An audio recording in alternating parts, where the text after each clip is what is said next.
তাহলে আমরা কোথায় যাবো প্রভু? তোমরা যাবে রঙ্গনাথ দ্বীপে। হ্যাঁ, সেখানে যে তোমার বাউল গরুর আছে, আমাদের দেখলেই খেয়ে ফেলবে। ভগবান বললেন না, তোমাদের আর গরুর খেতে পারবে না। কেন জানো? তোমাদের মস্তকে প্রতিটি ফোনায় ফোনায় আমি দমন করেছি, আমার পদচিহ্ন দিয়ে দিয়েছি, হ্যাঁ, চরণের চিহ্ন। তা যখন তোমাদের পতিকে গরুর খেতে আসবে, তখন কি করবে জানো? বলে নিচু করে দেয়,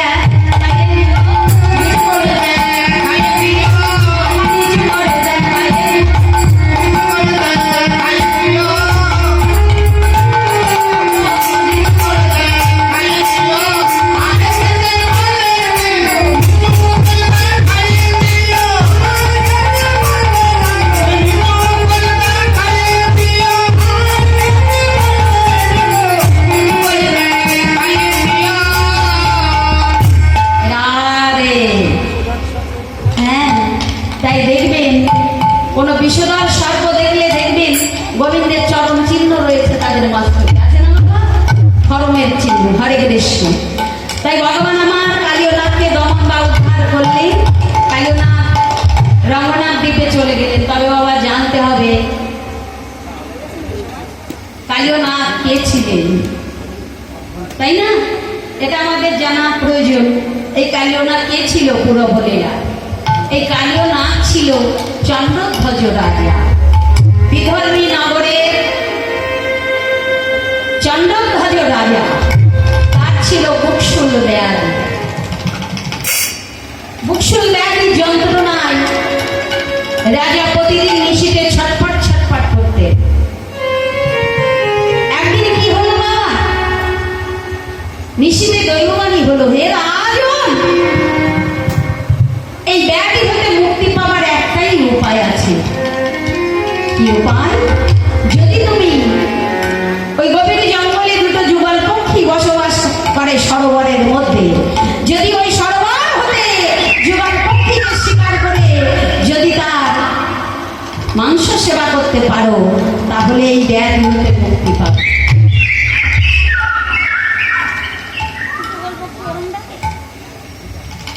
রাগ পরের দিন নিশীথে চন্দ্রধ্বজ রাজা অর্থাৎ বিষধর্তী রাজা কি করলেন? পক্ষী শিকারে গেলেন। তার সেনা সামন্ত নিয়ে গভীর জঙ্গলে প্রবেশ করে, হ্যাঁ, সেই সরোবরের কাছে পৌঁছে গেলেন। সারাদিন কেটে গেল, পক্ষী শিকার হলো না। পুনরায় রাজ্যে ফিরে এসেছে। রাজ্যে ফিরে এসে বাবা নিশীথে নিশি যাপন করছে।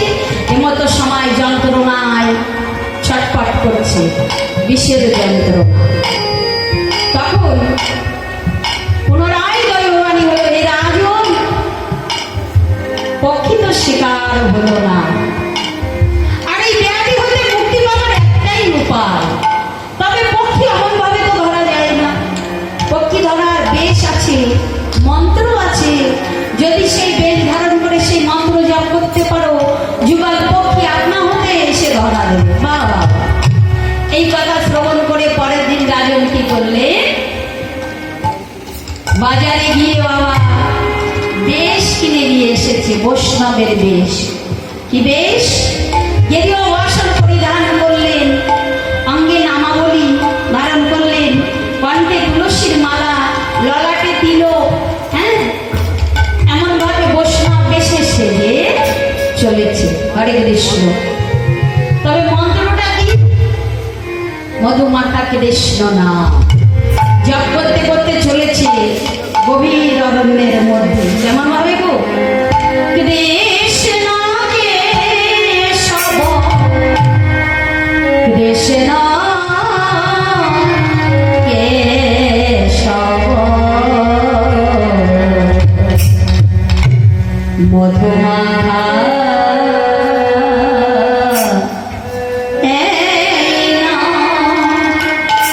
কৃষ্ণ সুরামাখা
শ্রবণ করে সেই যুগল পক্ষী নিজে এসে রাজার হাতে ধরা দিয়েছে।